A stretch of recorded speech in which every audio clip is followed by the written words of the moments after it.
So good morning students. Today I am going to teach you subject science for class 5 chapter 1 and this chapter name is plants increasing the number. तो mainly हम लोग इसके बारे में plants के बारे में हम लोग स्पेशली इस चैप्टर में डिस्कस करने वाले हैं, ठीक है, कि प्लांट्स कैसे जर्मिनेट होते हैं, प्लांट्स के नंबर कैसे इंक्रीज करेंगे, है ना। तो ये सब हम लोग टोटल जानेंगे किस पार्ट से प्लांट्स जो है जर्मिनेट होता है, ठीक है। तो चलिए फर्स्ट जो हमारा पॉइंट है वो है इंपॉर्टेंस ऑफ प्लांट्स, ठीक है। जैसा कि हम लोग जानते हैं कि plants are very useful to us, plants are very useful to us because plants give us food and food give us energy. Plants are the most important and useful gift of nature for human being and animal. Plants जो है वो बहुत ही ज्यादा important gift है, useful gift है nature के through जो हमें मिला है, किसके लिए, ह्यूमन बीइंग एंड एनिमल्स को, because plants give us food and food give us energy, और एनर्जी किसको नहीं चाहिए, सभी को चाहिए, ठीक है। जितने भी लिविंग थिंग्स है सभी को एनर्जी चाहिए। तो प्लांट्स हमें फूड्स प्रोवाइड करते हैं, ठीक है, और फूड्स के अलावा भी बहुत सारी चीजें प्रोवाइड कराते हैं। जैसे देखते हैं plants give us cereals, pulses, vegetables, fruits, okay, and tea, coffee, wood, rubber and gum. तो इतनी सारी चीजें प्रोवाइड कराती हैं। इसके अलावा भी बहुत सारी चीजें हैं जो हमें प्रोवाइड कराती हैं, और मोस्ट इंपॉर्टेंट थिंग्स जो हमारे लाइफ से जुड़ी हुई है वो है ऑक्सीजन। ऑक्सीजन प्रोवाइड कराता है ना। मोस्ट इंपॉर्टेंट थिंग्स जो हमारे लाइफ के लिए है वो है ऑक्सीजन। एनिमल्स को जिंदा रहने के लिए, ब्रीथिंग के लिए क्या चाहिए, ऑक्सीजन चाहिए, वो हमें प्रोवाइड कराता है प्लांट्स, ठीक है। तो इसीलिए जो है वो बहुत ज्यादा इंपॉर्टेंट हमारे लाइफ के लिए है प्लांट्स। तो प्लांट्स का इंपॉर्टेंस हमारे लाइफ में बहुत ज्यादा है। इन अदर वर्ड्स हम लोग कह सकते हैं कि the life is can not exist on earth without plant.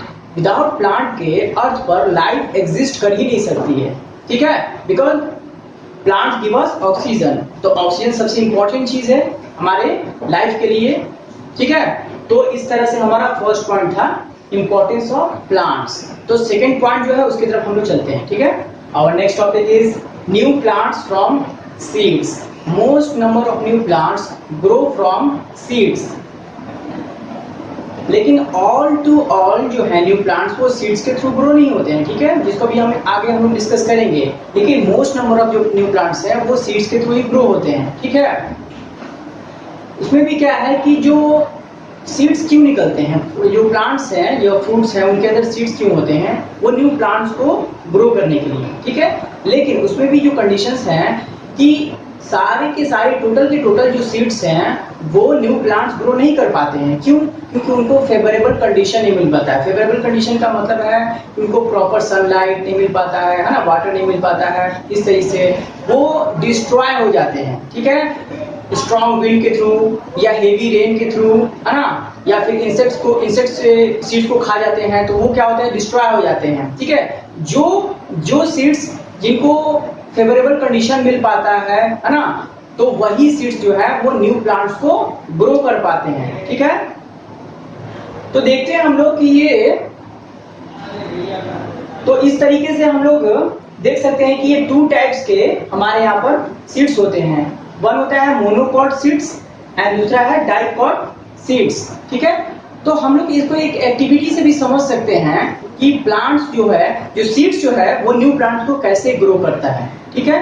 तो उसके लिए हम लोग आपके बुक में भी एक एक्टिविटी दिया हुआ है, उसको हम लोग समझ सकते हैं कि हम लोग एक ग्राम के कुछ ग्राम्स लेंगे, यानी चना लेंगे, ठीक है, उसको पानी में कुछ दिनों तक छोड़ देंगे उसको, ठीक है। तो हम लोग देखेंगे कुछ दिनों के बाद, सम डेज के बाद हम लोग देखेंगे कि वो जो है वो ग्राम स्वेल्ड हो जाएगा, यानी कुछ हल्का सा फूल जाएगा, उसका जो बाहरी कोट है वो फूल जाएगा, ठीक है, पानी में रहने की वजह से। तो उस बाहरी जो कोट होता है, बाहरी कवर होता है, उसको क्या बोलते हैं, उसको आउटर कोट बोलते हैं, ठीक है ना। तो सीड कोट है ना, सीड कोट बोलेंगे उसको, आउटर कोट को। तो ये जो था हमारा कि उसमें ग्राम जो है, ग्राम स्वेल्ड हो गया, ठीक है। तो जब हम उसको आउटर कोट को हटा करके देखेंगे तो देखेंगे क्या उसमें 2 सीड लीव्स हैं, है ना। ग्राम के अंदर 2 सीड लीव्स मिलेंगे आपको, ठीक है। सीड लीव्स बोलेंगे। सीड लीव्स का मतलब है कि वो जो उसका जो छोटा वाला पार्ट्स है अंदर में ग्राम को जो छिलेंगे तो उसको देखेंगे 2 सीड लीव्स मिलेंगे, ठीक है ना।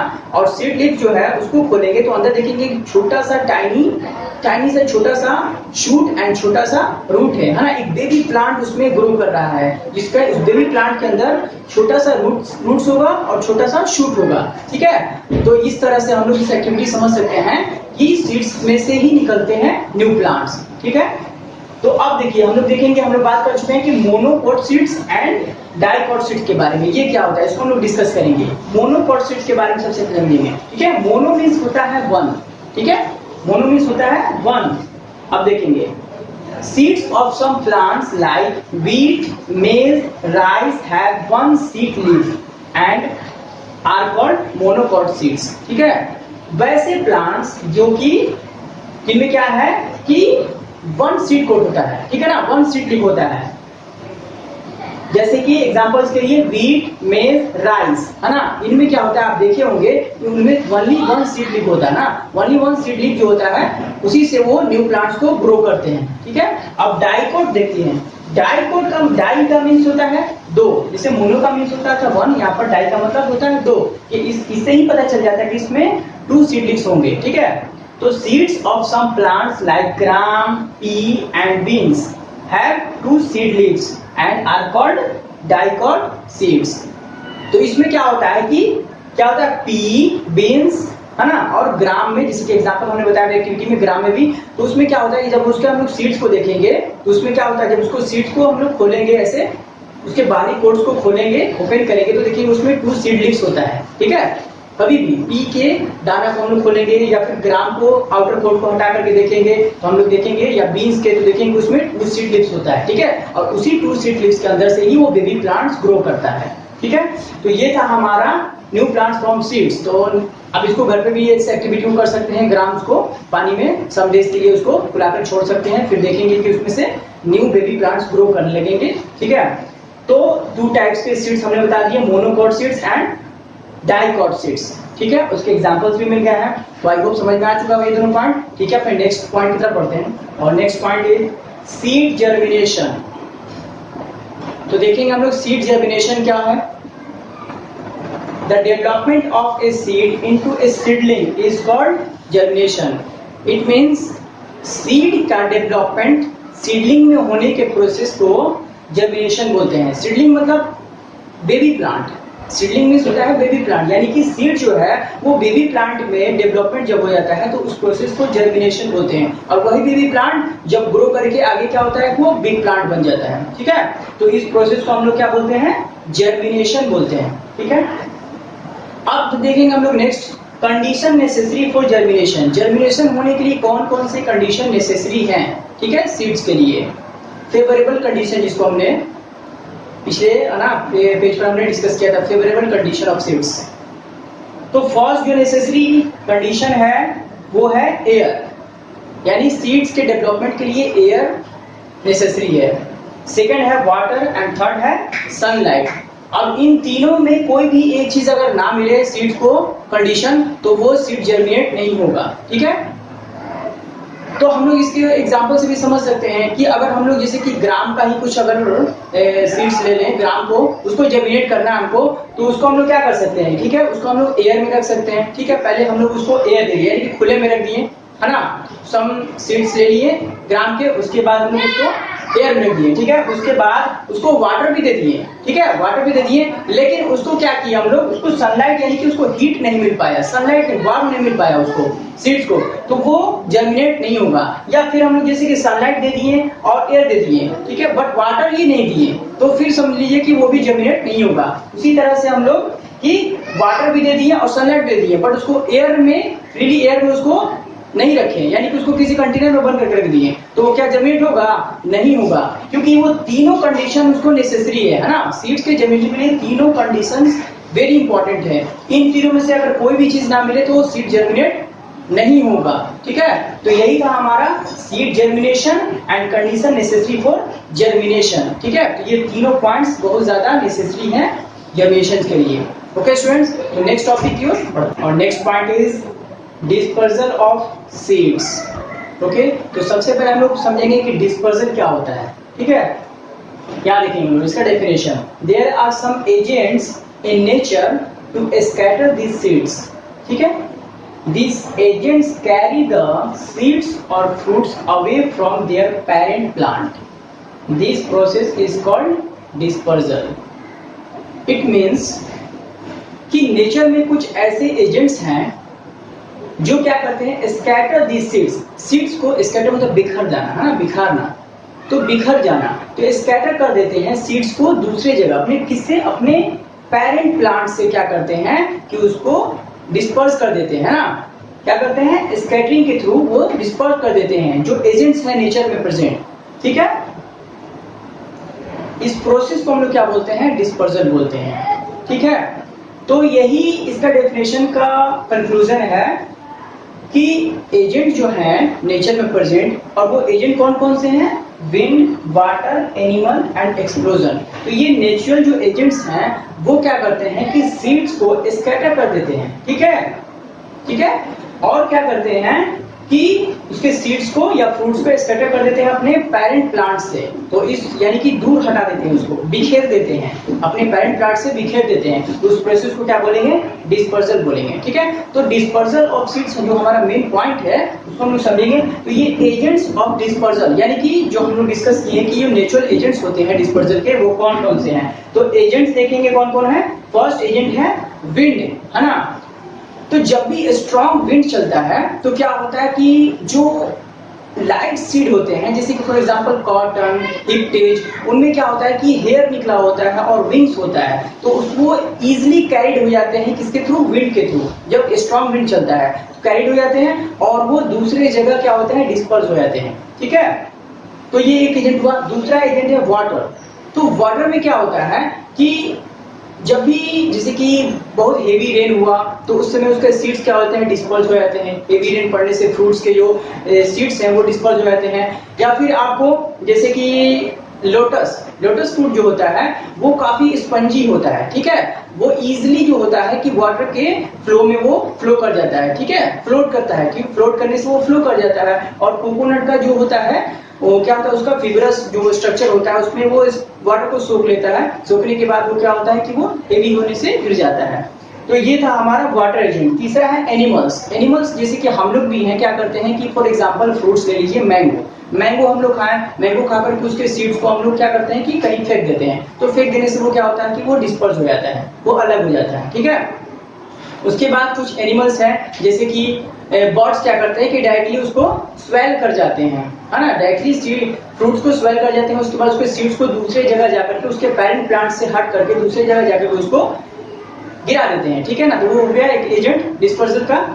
उसके बाद क्या होता है कि सम सीड्स के पास जो स्पाइन्स होते हैं यानी कि कुछ कांटेदार से स्ट्रक्चर होते हैं, वो क्या करते हैं कि हेयरी एनिमल्स जिनके बॉडी में हेयर्स ज्यादा होते हैं, वो क्या होता है कि उनपे आकर के स्टिकी हो जाता है, उस पर चिपक जाते हैं। चिपकने के बाद दूसरी जगह अपने पेरेंट प्लांट से हट करके दूसरी जगह उसको गिरा देते हैं, गिर जाता है, तो वो एक हो गया, है ना, डिस्पर्जल का एजेंट, एनिमल हो गया। ठीक है, अब फोर्थ नंबर है एक्सप्लोजन।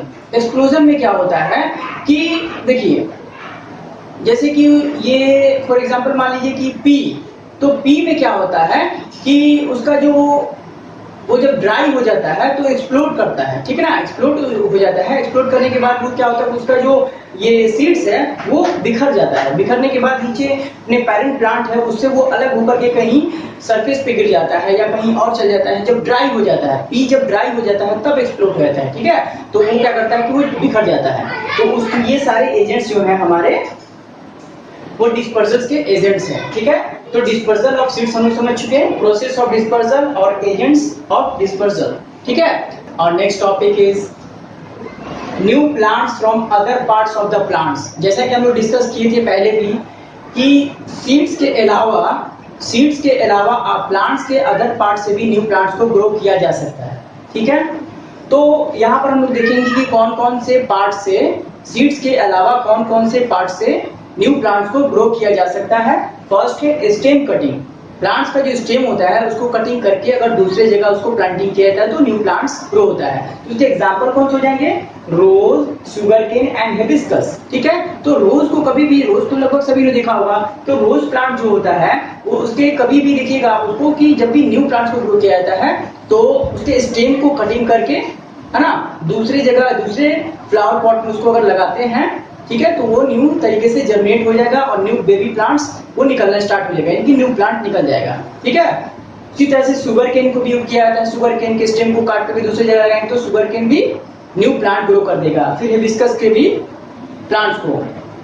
उसके बाद आता है अंडरग्राउंड, ठीक है, यानी ग्राउंड के अंदर वाले जो है, जैसे कि पोटैटो है, ऑनियन है, जिंजर है। ठीक है, पोटैटो में क्या होता है, पोटैटो के स्टेम अंडरग्राउंड ये होते हैं। ठीक है, तो अंडरग्राउंड में उसमें क्या निकलता है, पोटैटो में बर्ड्स निकलता है। ठीक है, बर्ड्स, पोटैटो में स्मॉल स्मॉल बर्ड्स निकलता है। ठीक है, जिसको क्या बोलते हैं, जिसको हम लोग उसके आइज बोलते हैं, बर्ड्स यानी कि आइज बोलते हैं। पोटैटो बर्ड्स को आइज भी बोला जाता है। तो उस पोटैटो बर्ड्स जो है वो क्या करता है कि न्यू बेबी प्लांट वहां से, यानी कि अंडरग्राउंड प्लांट जैसे कि पोटैटो, ओनियन, जिंजर, वहां से उनमें क्या होता है कि उनके स्टेम में जो होता है कि जब वो अंडरग्राउंड होते हैं तो वहां से एक न्यू छोटा छोटा सा जो है बेबी प्लांट्स ग्रो करना स्टार्ट हो जाता है, जिसको क्या बोलते हैं हम लोग, बर्ड्स बोलते हैं या आइज बोलते हैं पोटैटो वाले को।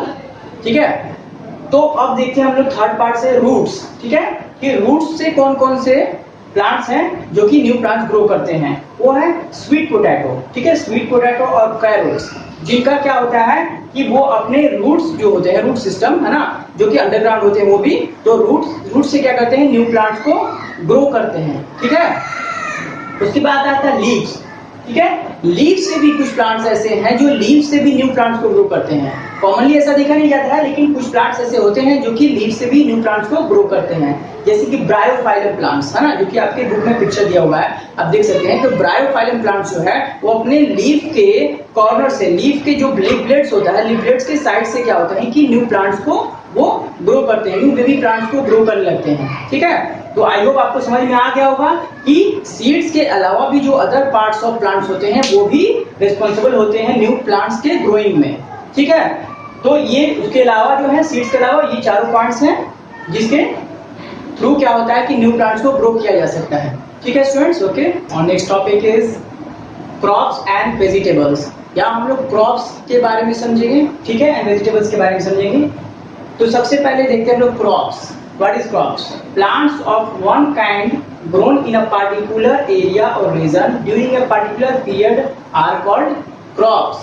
Plants जो होते हैं वो particular टाइप के जो plants हैं वो particular region या area में, ठीक है, during particular period में, यानी कि particular season में, particular period में इनको crops को growing किया जाता है, उसे क्या बोलते हैं, crops बोलते हैं। ठीक है, यानी कि एक particular plant पार्टिकुलर रीजन या एरिया में, पार्टिकुलर पीरियड में, टाइम में, है ना, उसको अगर ग्रो किया जाता है तो उसको बोलते हैं क्रॉप।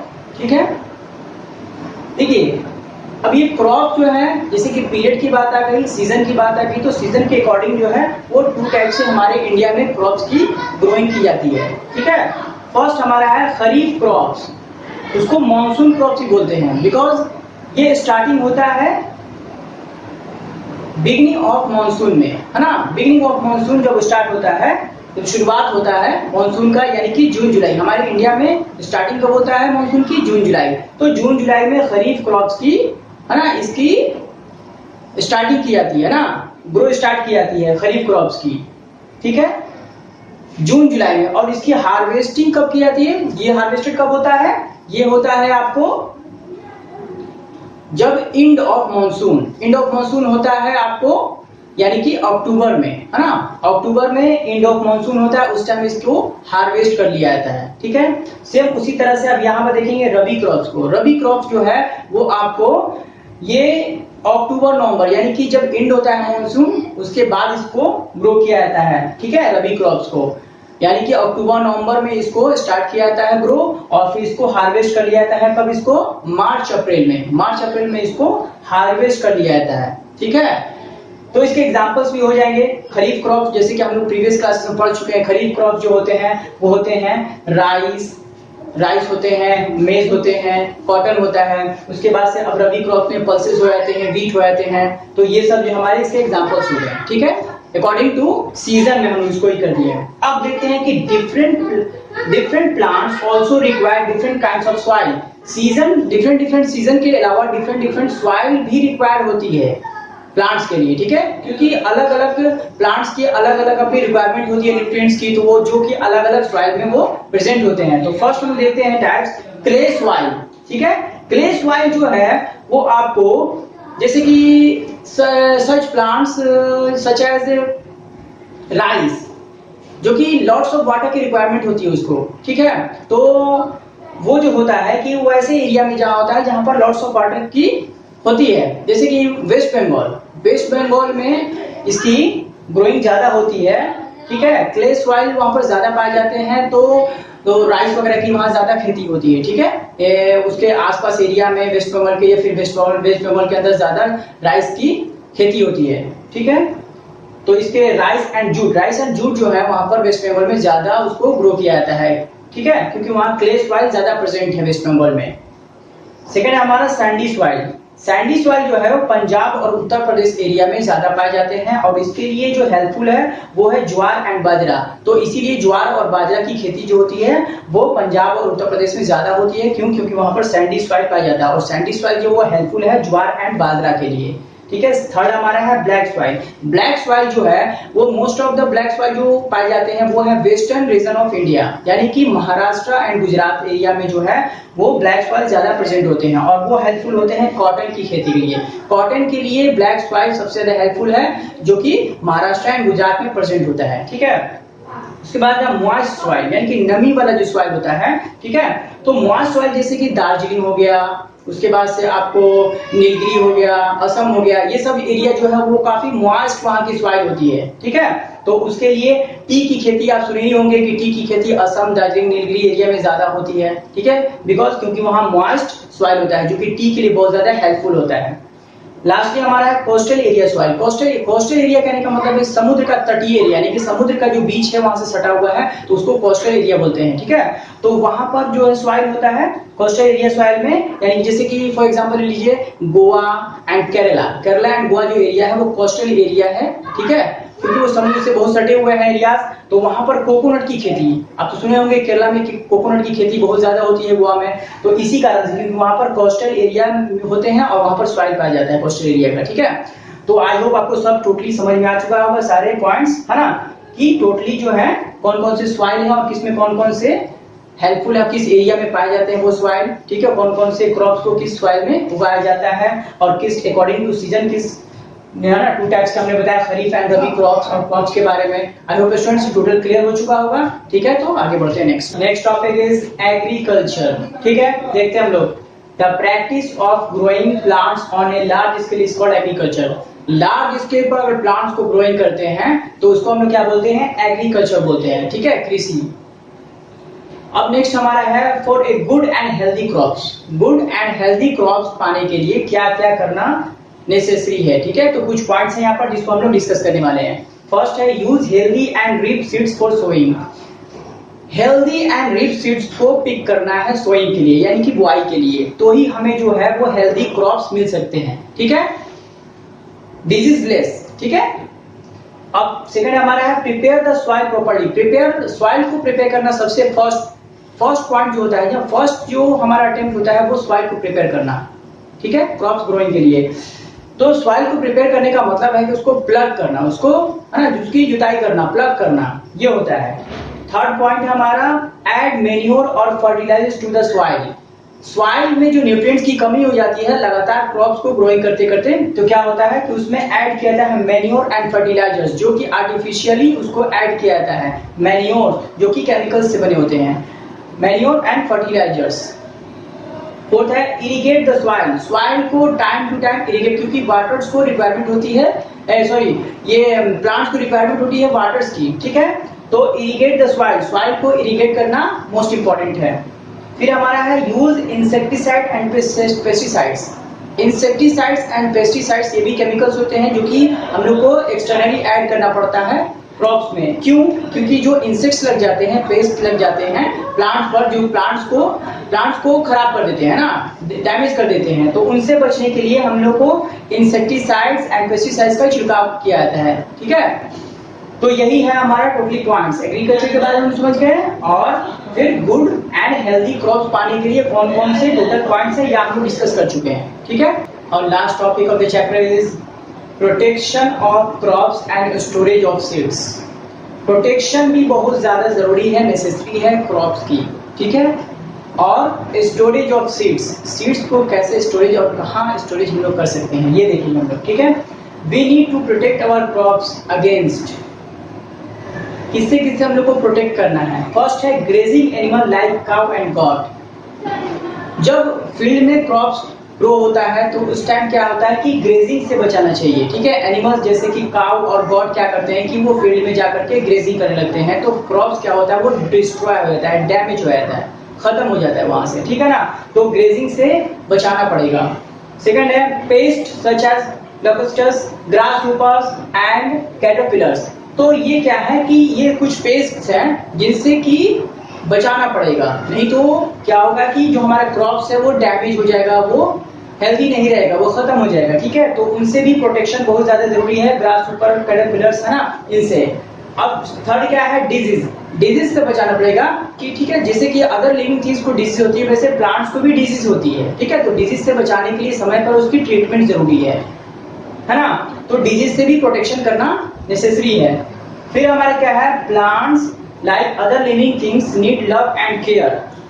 अदर लिविंग थिंग्स के तरह प्लांट्स भी जो है एक लिविंग थिंग्स है, और इसको भी क्या है कि उसको लव एंड केयर की जरूरत पड़ती है ना, प्यार और स्नेह की जरूरत पड़ती है इसको भी। ठीक है, और under favourable condition they grow well. जब उनको फेवरेबल कंडीशन मिलेगा, लव एंड केयर मिलेगा, ठीक है, तो क्या होगा, एक हेल्दी क्रॉप्स ग्रो करेगा। ठीक है स्टूडेंट्स, तो यही था हमारा प्रोटेक्शन। ठीक है, और स्टोरेज देखते हैं कि स्टोरेज मतलब होता है seed, storage of seeds. Seeds को जब स्टोरेज करेंगे, रखेंगे, तो उनको एक अच्छे से प्रॉपर वे में रखेंगे। ठीक है, फेवरेबल कंडीशन में रखेंगे, नॉर्मल जो उनको रिक्वायर है टेम्परेचर एंड प्रेशर, उस टेस्ट से या कितना मॉइस्चर उनको चाहिए उसी हिसाब से उनको स्टोर करेंगे। ठीक है, और एनिमल्स को, बिग एनिमल्स को उनसे दूर रखेंगे, और स्मॉल एनिमल जैसे कि रैट, स्क्वायरल, उनसे भी उसको अवे रखेंगे। क्यों? क्योंकि वो क्या करेंगे, उसको बर्बाद कर देंगे, उसको डैमेज कर देंगे खा करके।